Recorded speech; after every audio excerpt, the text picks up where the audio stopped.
என்கிறார் ஆண்டவர்.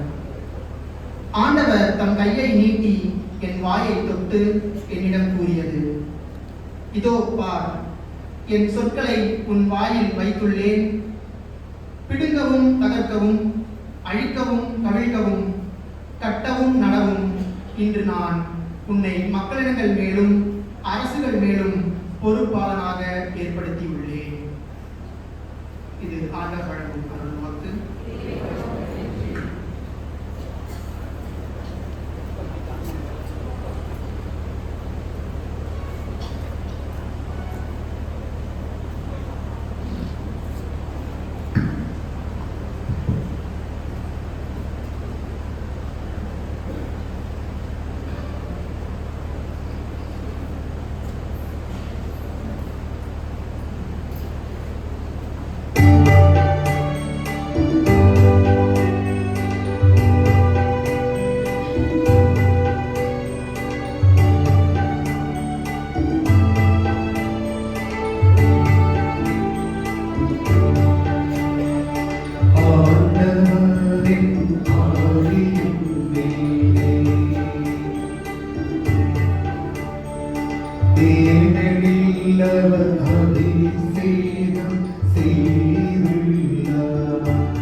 எளியோருக்கு நற்செய்தி சொல்லவும்,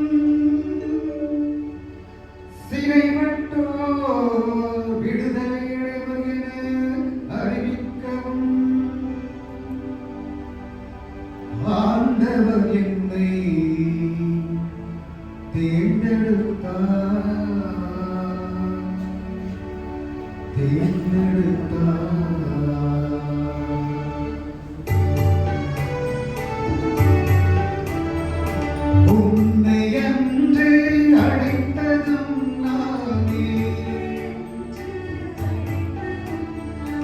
உரிய பேரை வைத்ததும் நாமே,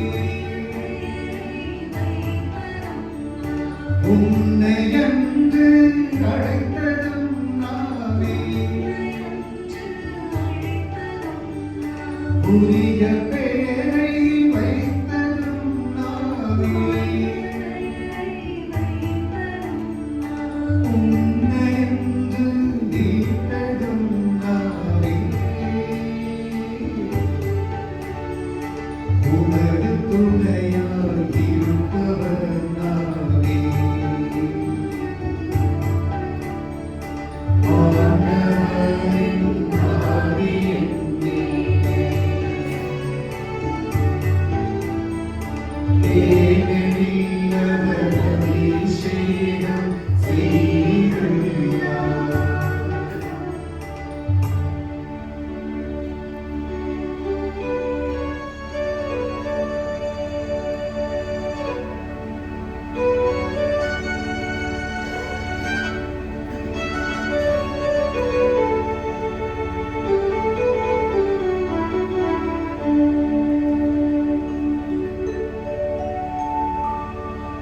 இறை உண்மைக்கு சாட்சி சொல்லவும்,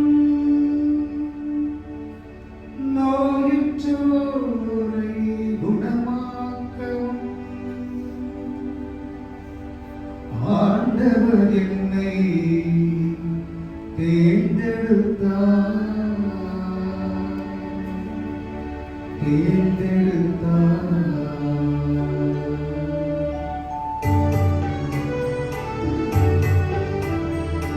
தீநடுவே நீ நடந்தாடும், ஆழ்கடலை தான் கடந்தாடும்,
வாசகம் 5ஆம் அதிகாரம் 1 முதல் 10 வரை உள்ள இறைவனின் உயிருள்ள வார்த்தைகள். தலைமை குரு ஒவ்வொருவரும் மனிதரிடமிருந்து தேர்ந்தெடுக்கப்பட்டு பாவங்களுக்கு கழுவாயாக காணிக்கைகளையும் பலிகளையும் செலுத்துவதற்காக மக்கள் சார்பாக கடவுள் முன் பணிபுரிய ஏற்படுத்தப்படுகிறார். அவர் தாமே வலுவின்மைக்கு ஆளாகி இருப்பதால் அறியாமையில் இருப்போருக்கு, நெறி தவறி நடப்போருக்கும் பரிவு காட்ட கூடியவராய் இருக்கிறார். அவர் மக்களுடைய பாவத்திற்கு கழுவாயாக வழி செலுத்துவது போல தம் வலுவின்மையின் பொருட்டு தமக்காகவும் வழி செலுத்த கடமைப்பட்டிருக்கிறார். மேலும் யாரும் இம்மதிப்புக்குரிய பணியை தாமே தேர்ந்து கொள்வதில்லை. ஆரோனுக்கு வந்தது போன்று கடவுளிடமிருந்தே அழைப்பு வர வேண்டும். அவ்வாறே கிறிஸ்துவும் தலைமை குருவாக தம்மையே உயர்த்திக் கொள்ளவில்லை. நீர் என் மைந்தர், இன்று நான் உம்மை பெற்றெடுத்தேன் என்று அவரிடம் கூறியவரே அந்த மேன்மையை அவருக்கு அளித்தார். இவ்வாறே மற்றொரு இடத்தில் மெல்கிதேக்கின் முறைப்படி நீர் என்றென்றும் குருவே என்று கூறப்பட்டுள்ளது. அவர் இவ்வுலகில் வாழ்ந்த காலத்தில் தம்மை சாவிலிருந்து காப்பாற்ற வல்லவரை நோக்கி உரத்த குரல் எழுப்பி கண்ணீர் சிந்தி மன்றாடி வேண்டினார். அவர் கொண்டிருந்த இறைப்பற்று கடந்த அச்சத்தை முன்னிட்டு கடவுள் அவருக்கு செவி சாய்த்தார். அவர் இறைமகனாய் இருந்தும் துன்பங்கள் வழியே கீழ்ப்படிதலை கற்றுக்கொண்டார். அவர் நிறைவுள்ளவராகி தமக்கு கீழ்ப்படுவோர் அனைவருக்கும் என்றென்றும் மீட்படைய காரணமானார். மெல்கிதேக்கின் முறைப்படி வந்த தலைமை குரு என்று கடவுள் அவருக்கு பெயர் சூட்டினார். ஆண்டவரின் அருள்வாக்கு.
ஆண்டவர்களோடு இருப்பாராக.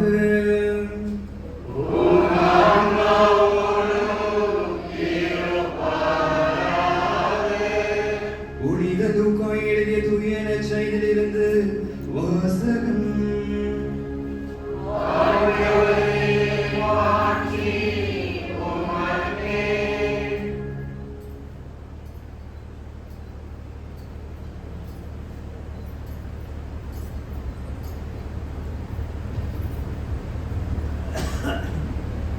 மேலும் தங்களுக்குள்ளே பெரியவராக எண்ணப்பட வேண்டியவர் யார் என்ற விவாதம் அவர்களிடையே எழுந்தது. இயேசு அவர்களிடம், பிற இனத்தவரின் அரசர்கள் மக்களை அடக்கி ஆளுகின்றார்கள். அதிகாரம் காட்டுகின்றவர்கள் நன்மை செய்பவர்கள் என அழைக்கப்படுகிறார்கள். ஆனால் நீங்கள் அப்படி செய்யலாகாது. உங்களில் பெரியவர் சிறியவராக ஆட்சி புரிபவர் தொண்டு புரிபவராகவும் மாற வேண்டும். யார் பெரியவர்? பந்தியில் அமர்ந்திருப்பவரோ அல்லது பணிவிடை புரிபவரா? பந்தியில் அமர்ந்திருப்பவர் அல்லவா? நான் உங்கள் நடுவே பணிவிடை புரிபவனாக இருக்கிறேன். நான் சோதிக்கப்படும் போது என்னோடு இருந்தவர்கள் நீங்களே. என் தந்தை எனக்கு ஆட்சி உரிமை கொடுப்பது போல நானும் உங்களுக்கு கொடுக்கிறேன். ஆகவே என் ஆட்சி வரும்போது நீங்கள் என்னோடு பந்தியில் அமர்ந்து உண்டு குடிப்பீர்கள். இஸ்ராயேலின் 12 குலத்தவருக்கு தீர்ப்பு வழங்க அரியணையில் அமர்வீர்கள்.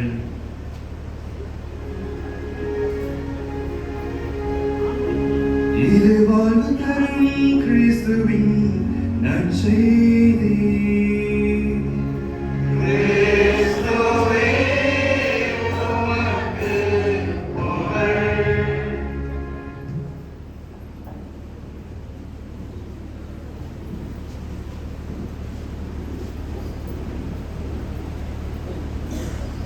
செல்வமா, கடவுளா, இரத்தமா, லட்சியமா, மனித ஞானமா, கடவுளின் மடமையா, இவற்றில் எதை தேர்ந்தெடுப்பது என்ற புதிருக்குள் போராடி கொண்டிருக்கும் பெற்றோர்கள் மத்தியிலே இதோ நம் திருத்தொண்டருடைய பெற்றோர்கள் செல்வத்தை விட கடவுளும் இரத்தத்தை விட லட்சியமும்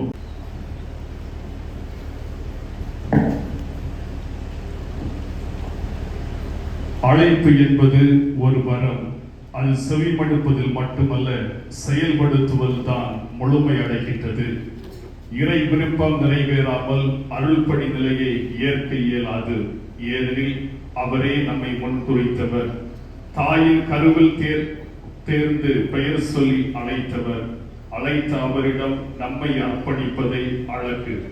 இதனை இதயம் உணர்ந்து நம் திருத்தொண்டர் தென்கிழக்கு மறைமாகாண தலைவர் பேரருள் தந்தை பேட்ரிக் ஜெயராஜ் அவர்களால் பெயர் சொல்லி அழைக்க தனது தயார் நிலையை நம் சகோதரர் இவரை அருள் பணியாளராக அருள் பொழிவு செய்ய அன்னையாம் திருச்சபை தங்களை கேட்டுக்கொள்கிறது.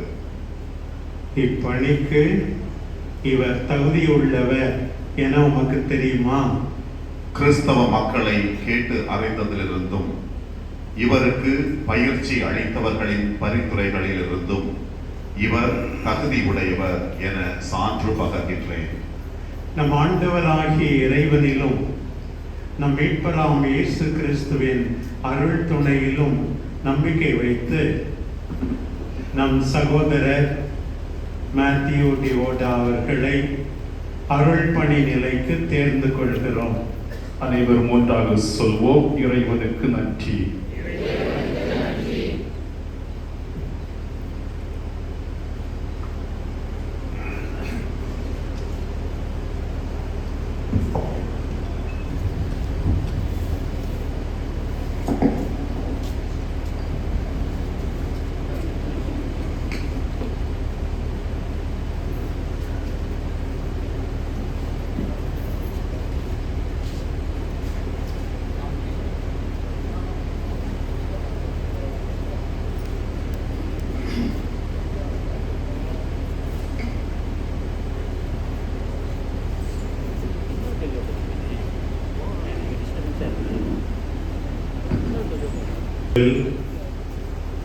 மிகவும் பிரியமான நம்பிக்கையாளரான என் சகோதர சகோதரிகளே, அருள் சகோதரிகளே, அருள் பணியாளர்களே, முக்கியமாக இன்றைக்கு இறைவனின் இரக்கத்தால் குருவாக அருள் பணியாளராக உயர்த்தப்பட இருக்கின்ற திருத்தொண்டர் மேத்யூ டிவோடா அவர்களே, அவருடைய பாசமான பெற்றோர்களே, பங்கு தந்தை அவர்களே, எம்எஸ்எஃப்எஸ் சபையின் மாநில தலைவர்களே, உண்மையாகவே இன்றைக்கு மிகவும் ஆசீர்வதிக்கப்பட்ட ஒரு நல்ல நாள். ஏனென்றால் நம்முடைய மகன், நம்முடைய பிள்ளை மேத்யூ டிவோடாவை ஆண்டவர் உன்னதமான ஒரு நிலைக்கு உயர்த்துகின்றார். நாம் எல்லாரும் சேர்ந்து மனமான இறைவனுக்கு நன்றி கூற வேண்டும். அன்பு தாய் அன்றைக்கு பெத்லஹேமில் தம் மகனை பெற்றெடுத்தார்கள். கல்வாரி மலையில நம் எல்லாரையும் தன்னுடைய குழந்தைகளாக பெற்றெடுத்தார்கள். அந்த இயேசுவை அன்றாடம் பெற்றெடுக்கின்றவராக ஒரு குருவானவர் இருக்கிறார் என்றால் அந்த உன்னதமான நிலையை எப்படி புகழ்ந்தாலும் ஈடாகாது.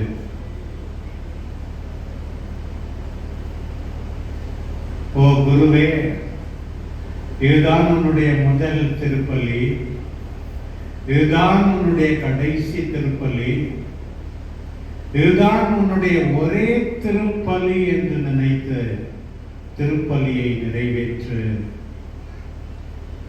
என்று ஒவ்வொரு குருவுக்கும் சொல்லப்படுகிறது. அதே தான் நம்முடைய புதிய குருவாக திருநிலைப்படுத்தப்பட இருக்கின்ற மேத்யூக்கும் இன்றைக்கு ஆண்டவர் கூறுவதாக நான் உணர்கிறேன். ஒன்று மட்டும் நிச்சயம், கடவுளே இந்த பிள்ளை வேண்டும் என்று திருவாளர் பெர்னாண்டஸ் அவர்களிடமிருந்தும் ஜோன்ஸ் நிர்மலா அவர்களிடமிருந்தும் இந்த குழந்தையை சிறப்பான விதத்தில் அழைத்திருக்கிறார். நீ எனக்கு வேண்டும். இந்த முதல் வாசகத்தில் எரேமியாவை பற்றி நாம் கேட்டோம். உன்னை நீ உருவாகும் முன்பே அறிந்திருந்தேன், பிறக்கும் முன்பே உன்னை திருநிலைப்படுத்தினேன். ஆண்டவர் சொல்லுகிறாரே பாருங்க. அப்படித்தான் நீ எனக்கு வேண்டும் என்று ஆண்டவர் அழைத்திருக்கிறார். இன்னொரு பக்கம் மனமுவந்து ஆண்டவருக்கு செவிசாய்ப்பது. அன்றைக்கு எரேமியா சொன்னார், நான் சிறு பிள்ளை, எனக்கு பேச தெரியாது. 2 காரணங்களை எடுத்து சொன்னார். ஆண்டவர் சொன்னார், சிறு பிள்ளை என்று சொல்லாதே, பேச தெரியாது என்று சொல்லாதே, நான் உன்னோடு இருக்கிறேன், என் வார்த்தையை உன் வாயில் வைக்கிறேன். இந்த சிறு பிள்ளைக்கு நான் வேலை கொடுக்கிறேன். என்ன? விடுங்கவும், தகர்க்கவும், அழிக்கவும், கவிழ்க்கவும், கெட்டதையெல்லாம் அழித்து போட உனக்கு வல்லமையை நான் கொடுப்பேன். இந்த சிறு பிள்ளைக்கு வேலை நடவும், கட்டவும், ஆக்க செயல்களிலே ஈடுபட, மக்களினங்கள் மீது உன்னை கண்காணிப்பாளனாக ஏற்படுத்துகிறேன். நீ என்னுடைய வேலைக்காரன், நீ என்னுடைய கண்காணிப்பாளன். ஆண்டவர் சொன்னார், எங்கே அனுப்புகிறேன்னா அங்கே போ. மலாவிக்கு அனுப்புகிறேன், போ. என்ன சொல்ல சொல்லுகிறேனோ அதை சொல். என்ன செய்ய சொல்லுகிறேனோ அதை செய். ஆண்டவரை பாருங்கள். அப்படித்தான் மேத்யூ முன் வந்தார் பாருங்கள். பவுல் சொல்வார், தெசலோனிக்கருக்கு எழுதிய முதல் திருமுகம் 2ஆம் அதிகாரத்தில், போதனை என்ற போர்வையில் நாங்கள் பொருள் பறிக்க பார்க்கவில்லை. பொருள் பறிக்க, பணம் சம்பாதிக்க, பட்டம் பதவியை தேடி இந்த தம்பி குருவாக முன்வரவில்லை என்பது ஏற்கனவே வெளிப்பாடு. இல்லை, ஆண்டவருடைய வாயாக இருந்து செயல்பட, ஆண்டவருடைய வேலையை செய்ய, பணிபுரிய. எனக்கு ரொம்ப பிடிச்சிருந்தது இன்னைக்கு மேத்யூ இந்த குருப்பட்ட திருப்பலிக்காக தேர்ந்தெடுத்திருந்த இறைவாக்கு பகுதிகள் மற்ற 2 வாசகங்களும் கூட. இந்த 2வது வாசகம் பாருங்க, எபிரேயருக்கு எழுதப்பட்ட திருமுகம் 5ஆம் அதிகாரம் 1 முதல் 10 வரை. மனிதனிடையே இருந்து தேர்ந்தெடுக்கப்படுகிறார், அதை உணர்ந்திருக்கிறார். சாதாரண குடும்பம், எளிமையான குடும்பம், நம்பிக்கையுடைய குடும்பம், கனிவான குடும்பம். எங்க எடப்பாடியில் இருந்த பங்கு சாமியார் ஒவ்வொருத்தரும் என்கிட்ட இந்த அப்பா அம்மாவை பற்றி, இந்த பிள்ளைகளை பற்றி அருமையான சர்டிபிகேட் கொடுத்தார்கள். மனசுக்கு ரொம்ப சந்தோஷமா இருந்தது. ரொம்ப நல்லவங்க ஃபாதர் என்று அவர்கள் சொல்லும்போது உண்மையாகவே ஆண்டவருக்கு நன்றி கூறினேன். பாருங்கள், ஆண்டவர் சொல்லுகிறார், இன்றைக்கு சாதாரணர்களிடமிருந்து ஆண்டவர் தேர்ந்தெடுத்திருக்கிறார். மனிதரின் கஷ்டத்தை புரிந்து கொண்ட இவர் இரக்கம் காட்டுவதற்காக ஆண்டவரால் தேர்ந்தெடுக்கப்பட்டிருக்கிறார். கீழ்ப்படி ஆண்டவரால் தேர்ந்தெடுக்கப்பட்டிருக்கிறார். மக்களுக்காக கண்ணீர் விட்டு கதறி ஜெபித்து பரிந்து பேச தேர்ந்தெடுக்கப்பட்டிருக்கிறார். அதுதான் இது. ஒரு அம்மாட்ட கேட்கிறோம், ஏமா உன் பிள்ளை சமையல் ஆகணும்னு ஆசைப்படுறீங்க? உடனே அவர்கள் சொன்னார்கள், அதே தான் இன்றைக்கு நம்முடைய ஜோன்ஸ் நிர்மலாவும் சொல்லுவாங்க, சமீ குடும்பத்துக்காக ஜெபிக்க ஒரு பிள்ளை வேண்டாமா? அப்படித்தான் குடும்பத்துக்காக ஜெபிக்க, ஏன் உலகுக்காகவே ஜெபிக்க. இந்த பிள்ளையை ஆண்டவருக்கு நான் ஒப்படைக்கிறேன் என்ற இந்த நிலையில தான் இவர் இன்றைக்கு ஆண்டவரால் அழைக்கப்பட்டிருக்கிறார். பாரு, அதைத்தான் இன்றைய 2வது வாசகம் கனிவு காட்ட தெரியும். ஏனென்றால் அவரே கஷ்டத்தை அனுபவித்திருக்கிறார். கீழ்ப்படி அவருக்கு தெரியாது. கண்ணீர் விட்டு ஜெபிக்க ஆண்டவர் இயேசுவை போல அவருக்கு தெரியும். அதை விட முக்கியமாக பிரியமானவர்களே, இந்த அருமையான நற்செய்தி பகுதி,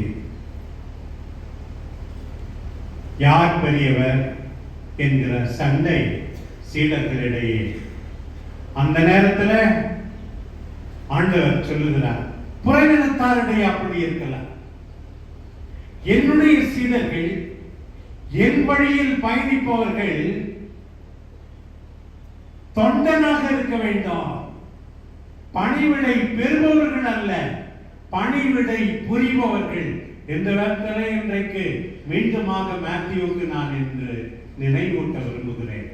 மோசேவை பற்றி பார்க்கும்போது அவர் செய்கின்ற பணிகளை பாருங்கள். அவர் செய்கின்ற பணி சர்வீஸ் ஆஃப் தி வேர்ட், இறை வார்த்தையை அறிவிக்கின்ற பணி, சர்வீஸ் ஆஃப் என்கரேஜ்மெண்ட், உற்சாகமூட்டுகின்ற பணி, சர்வீஸ் ஆஃப் ரெஸ்பான்சிபிலிட்டி, பொறுப்பேற்கின்ற பணி, சர்வீஸ் ஆஃப் இன்டர்செஷன், பரிந்து பேசுகின்ற பணி. ஏழை எளிய மக்களுக்கு, மலாவி மக்களுக்கு, இன்னும் மற்ற மிஷன்ஸ்ல இருக்கிற மக்களுக்கு service of bread and water, தண்ணீர் அளிப்பது, உணவளிப்பது, முடிந்தவரை அந்த மக்களுக்காக பாடுபட்டு அவர்களுக்கு தன்னையே விட்டுக் கொடுப்பது. பணி வாழ்வுதான் குருத்துவ வாழ்வு, அருள் பணியாளரின் வாழ்வு என்பதை தெளிவாக தெரிந்து கொண்டு இன்றைக்கு முன் செல்ல ஆண்டவர் அழைக்கிறார். அந்த ஆண்டவரை எல்லா நிலையிலும் ஒத்திருக்க வேண்டும். புனித பிரான்சிஸ் சலேசியா பணியை எப்படி செய்தார்? புன்முறுவலோடு செய்தார், மகிழ்வோடு செய்தார். Serve the Lord in gladness. அவர்தான் அவனுடைய சபையினுடைய பாதுகாவலர். பீட்டர் மெர்மியர் எப்படி துடிப்போடு வேலை செய்து இந்த சபையை தொடங்கினார். அவ்வாறு பணிபுரிய நீர் அழைக்கப்பட்டிருக்கிறேன். அதுவும் ஒரு துறவற சபையில் ஆண்டவர் இயேசுவை எல்லா நிலையிலும் ஒத்திருப்பது, கற்பு வார்த்தை பாட்டின் வழியாக இறையாட்சிக்காக வர இருக்கும் உலகை முன்னறிவிப்பதற்காக பிளவுபடா மனத்தோடு மனத்துறவை மேற்கொண்டு தூய்மையோடு ஆண்டவருக்கு பணிபுரிய ஆண்டவரை ஒத்திருப்பது. ஏழ்மை, ஆண்டவர் தான் என்னுடைய சொத்து, வேற எதுவுமே எனக்கு தேவையில்லை. அகத்தில் ஏழ்மை, புறத்தில் ஏழ்மை, சபையின் தலைவர்களை சார்ந்திருப்பது, உலக சொத்துக்களுக்கு அந்நியமாய் இருப்பது, கடின உழைப்பை மேற்கொள்வது, அதுதானே ஏழ்மை. ஏனென்றால் செல்வராய் இருந்தோம், ஆண்டவர் ஏழையானார். கீழ்ப்படிதல், சிலுவை மரணம் மட்டும் கீழ்ப்படிந்த ஆண்டவரை பின்பற்றி தன்னுடைய விருப்பத்தை விட்டுக் கொடுத்து கடவுளுடைய விருப்பத்தை தேடுவது, நம்பிக்கையோடு அன்போடு கடவுளுக்காக எல்லா நிலையிலும் பணிவது, இதுதானே கீழ்ப்படிதல். எந்த அளவுக்கு ஆண்டவரை ஒரு அருள் பணியாளர், அருள் சகோதரி ஒத்திருக்கிறாரோ அந்த அளவுக்கு தான் ஆண்டவருக்கு சாட்சியம் பகர்கிறார். பணி நிறைவாக இருக்கும். இந்த பணி மனப்பாங்கு இருக்கட்டும். சில நாட்களுக்கு முன் நான் சொன்னேன், மாதா ஒரு வேலைக்காரி, இதோ ஆண்டவருடைய அடிமை என்று சொன்னார்கள். நான் ஒரு வேலைக்காரி என்று சொன்னார்கள். எலிசபெத்மாவுக்கு வேலை செய்ய போனார்.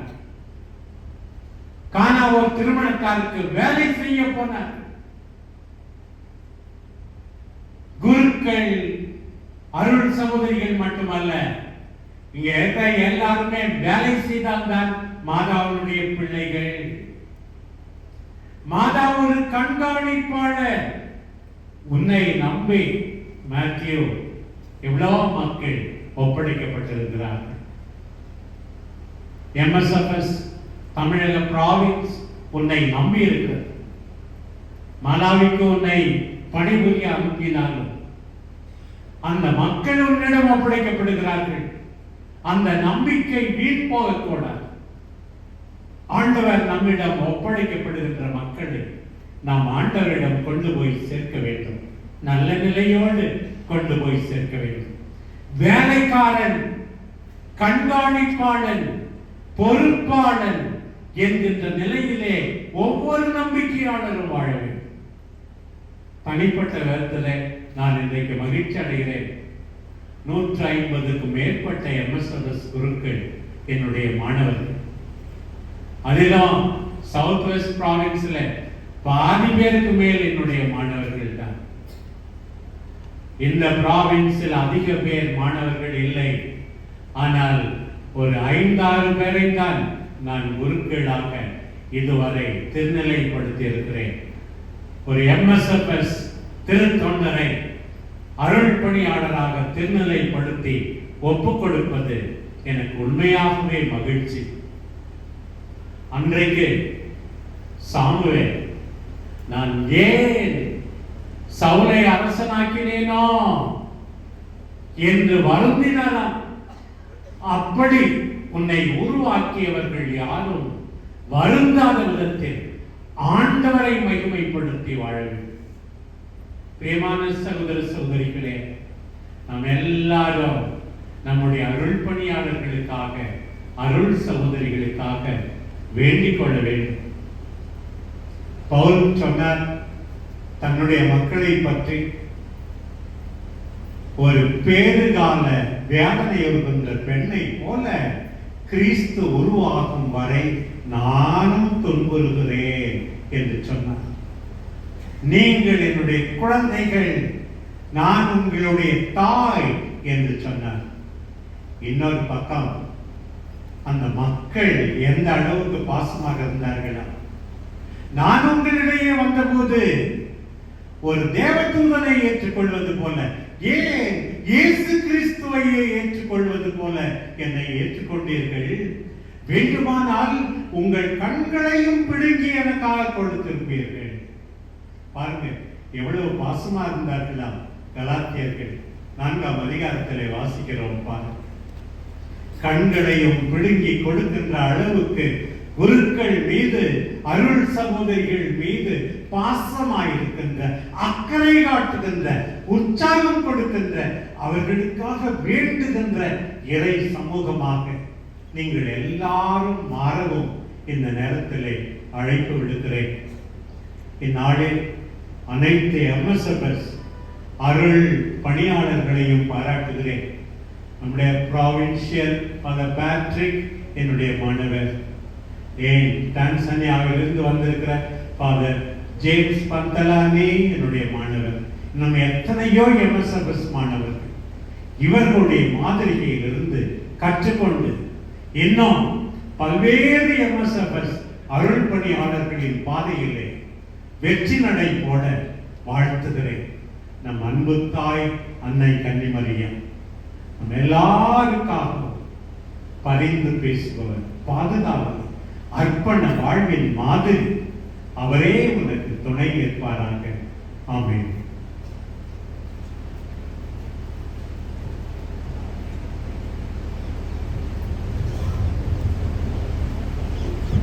செயலாற்ற வேண்டும். அதற்கான விருப்பத்தை நற்செய்தி அறிவிப்பது, கத்தோலிக்க நம்பிக்கையை விளக்குவது ஆகிய அருள்வாக்கு பணியை தகுதியுடனும் ஞானத்துடனும் நிறைவேற்ற நீர் விரும்புகிறீரா? விரும்புகிறேன். இறைவனின் மாட்சிக்காகவும் கிறிஸ்தவ மக்களின் அர்ச்சிப்புக்காகவும் கிறிஸ்துவின் மறை நிகழ்வுகளை சிறப்பாக புனிதமிகு நற்கருணை பலியையும் ஒப்புரவு அருளடையாளத்தையும் திரு அவையின் மரபுக்கேற்ப பக்தியுடனும் பிரமாணிக்கத்துடனும் நிறைவேற்ற நீர் விரும்புகிறீரா? விரும்புகிறேன். இடையராது ஜெபிக்க வேண்டும் என்ற கட்டளைக்கு பணிந்து உம்மிடம் ஒப்படைக்கப்பட்ட மக்களுக்காக எம்மோடு இணைந்து இறைவனின் இரக்கத்தை இறைஞ்சி மன்றாட நீர் விரும்புகிறீரா? விரும்புகிறேன். நமக்காக தம்மையே தூய பலிப்பொருளாக தந்தைக்கு ஒப்பு கொடுத்த நம் தலைமை குருவாகிய கிறிஸ்துவுடன் நீர் நாளுக்கு நாள் நெருங்கி ஒன்றித்து மனிதரின் மீட்புக்காக அவரோடு உம்மையே கடவுளுக்கு அர்ப்பணிக்க விரும்புகிறீரா? இறைவனின் துணையை நம்பி நான் விரும்புகிறேன்.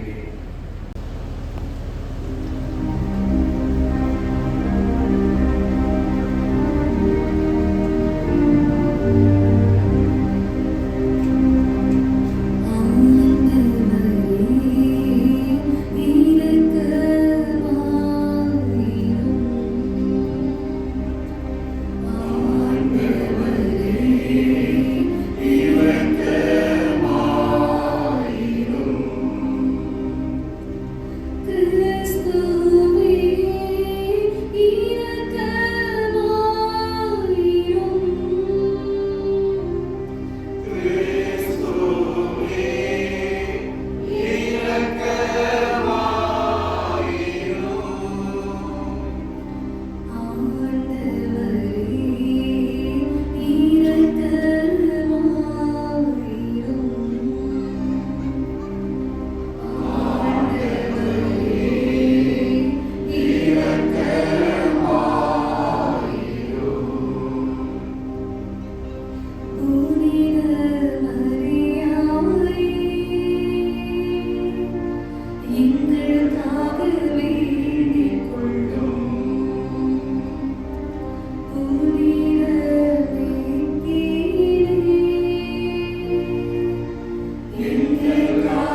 மீதும் தனது கைகளை வைத்து ஜெபிக்கின்றார்.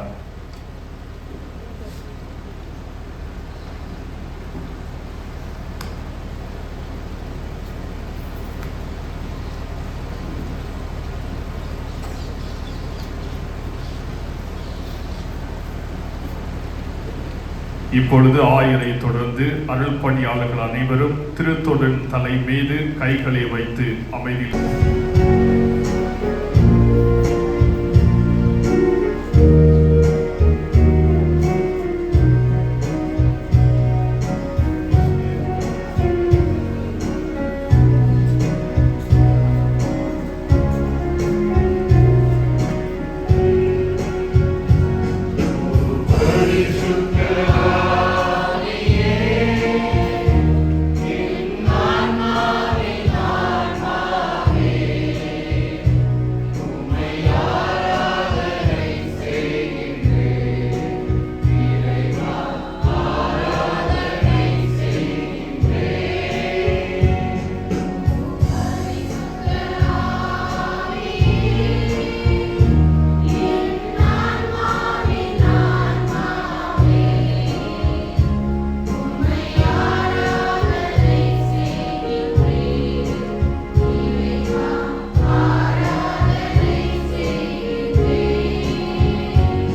திருச்சடங்கின் முக்கியமான கட்டம் இது. சவுல் பவுலாக மாறியது போல நமது திருத்தொண்டர் குருவாக மாறும் நேரம் இது. ஆவியானால் மாற்றம் பெறும் நேரம் இது. ஆயிரவர்கள் அருள்பொழிவு ஜெபத்தை ஜெபிக்க இருக்கின்றார்கள். திருத்தொண்டர் ஆவியாரின் அருள்பொழிவை பெற நாமும் ஆயரோடு இணைந்து எழுந்து நின்று ஜெபிப்போம். ஜெபத்தின் இறுதியில் ஆமென் என பதில் மொழி கூறுவோம். ஆண்டவரே, தூயவரான தந்தையே, என்றும் வாழும் எல்லாம் வல்ல இறைவா, எங்களுக்கு துணையாக வந்தருளும். மனித மாண்பின் ஊற்றும் அனைத்து அருட்கொடைகளின் வள்ளலும் நீரே. அனைத்தும் உம்மால் தோன்றுகின்றன, உம்மால் நிலை பெறுகின்றன. அருள் பணியாளர்களை கிறிஸ்துவின் திருப்பணியாளர்களாய் உருவாக்க தூய ஆவியாரின் ஆற்றலினால் அம்மக்களில் வெவ்வேறு நிலைகளை ஏற்படுத்துவர் நீரே. பழைய உடன்படிக்கையின் போதே மறைபொருளாக அமைந்திருந்த அருளடையாளர்கள் வழியாக ஏற்படுத்தப்பட்ட பணிநிலைகள் வளரலாயின. மக்களை ஆண்டு நடத்தி புனிதப்படுத்த மோசேயையும் ஆரோனையும் நியமித்த போது அவர்களுடன் தோழமை கொண்டிருக்கவும் அவர்களது பணியில் துணை நிற்கவும் நீர் பல்வேறு நிலையிலும் மாண்பிலும் மனிதர்களை தேர்ந்தெடுத்தீர். எவ்வாறெனில் பாலைவனத்தில் மோசேயின் மனநிலையை விவேகமுள்ள 70 பேருக்கு அளித்து அவர்கள் வழியாக பரவச் செய்தீர். அவர்களை உதவியாளர்களாக பயன்படுத்தி மோசே மக்களை எளிதாக வழிநடத்தினார். அவனுமே வரப்போகும் நலன்களின் நிழல் போல் அமைந்திருந்த கூடார பள்ளிகள் அருள் பணியாளர்களின் சட்ட மரபைப்படி குறைவுபடாமல் நிகழ்ந்திட இவர் பெற்றுக் கொள்வாராக. தாம் சிறந்த வாழ்வால் நன்னடத்தைக்கு எடுத்துக்காட்டாய் திகழ்வாராக. இறைவா, இவர் எம் ஆயர் நிலைக்கு தகுந்த உதவியாளராய் இருப்பாராக. இவரின் போதனை வழியாக தூயாவியாரின் அருளால் நற்செய்தியின் வார்த்தைகள் உலகின் கடையெல்லை வரை மனிதரின் உள்ளங்களில் நிறை பலன் தருவதுவாக. உம்முடைய மக்கள் மறுபிறப்பளிக்கும் திருமுழுக்கால் புதுப்பிக்கப்படவும் உமது திருப்பீடத்திலிருந்து திருவுணவு உண்டு ஊட்டம் பெறவும் பாவிகள் ஒப்புரவாக்கப்படவும் பிணியாளர்கள் வலுப்பெற்றெழவும் இவரை மோடு சேர்ந்து உம்முடைய மறைபொருட்களை பிரமாணிக்கமாய் வழங்குவாராக. ஆண்டவரே, இவரிடம் ஒப்படைக்கப்பட்ட மக்களுக்காகவும் உலகம் அனைத்திற்காகவும் உமது இரக்க பெருக்கத்தை இறைஞ்சி மன்றாட எம்மோடு இவர் இணைந்திருப்பாராக. இவ்வாறு அனைத்து நாடுகளும் கிறிஸ்துவில் ஒன்று சேர்க்கப்பட்டு உமது அரசில் ஒரே மக்கள் குலமாக மாற்றமடைவனவாக. உம்மோடு தூய ஆவியாரின் ஒன்றிப்பில் இறைவனாய் என்றென்றும் ஆட்சி செய்கின்ற எங்கள் ஆண்டவரும் உம் திருமகனுமாகிய இயேசு கிறிஸ்து வழியாக உம்மை மன்றாடுகின்றோம்.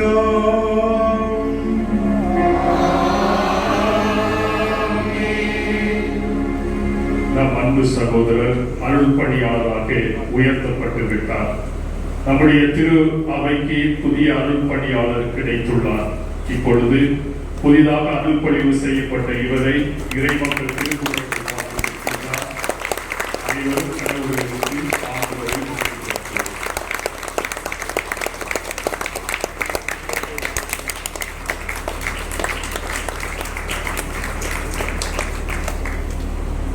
திருநிலைப்படுத்தப்பட்ட புதிய குரு திருவழிபாட்டிற்குரிய திருவுடைகளை அணிந்து கொள்கின்றார்.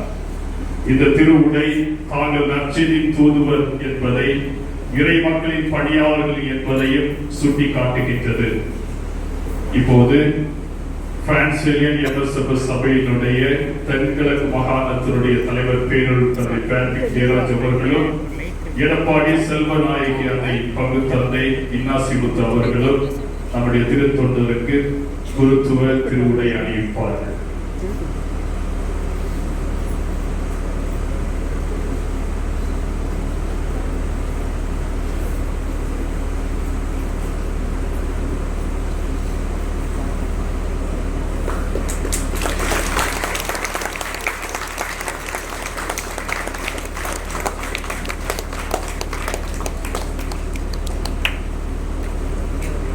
இறைவனின் அருளை வாரி வழங்கும் அருளாடையாளர்களை நிறைவேற்றும் தகுதி பெற கிறிஸ்மா என்னும் திரு அன்னை புதிதாக அருள் செய்யப்பட்ட பணியாளர் கைகளில் பூசப்படுகின்றது.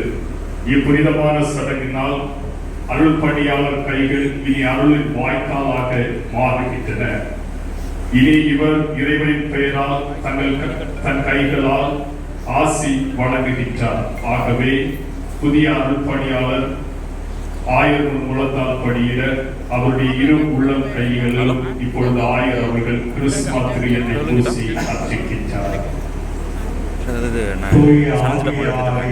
அருளாற்றினாலும் தந்தையாம் இறைவன் நம் ஆண்டவராகிய இயேசு கிறிஸ்துவை திருநிலைப்படுத்தினார். இறைவனுக்கு பலி செலுத்தவும் கிறிஸ்தவ மக்களை புனிதப்படுத்தவும் வேண்டிய அருளை அதே கிறிஸ்து உமக்கு வழங்கி உம்மை காப்பாராக. ஆமென்.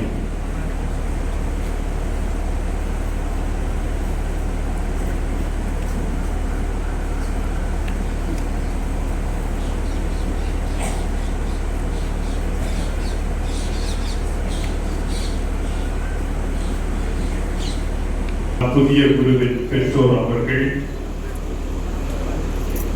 அப்பரச கிண்ணத்தை 1000 வழங்கி ஆசி பெறுகின்றார்கள்.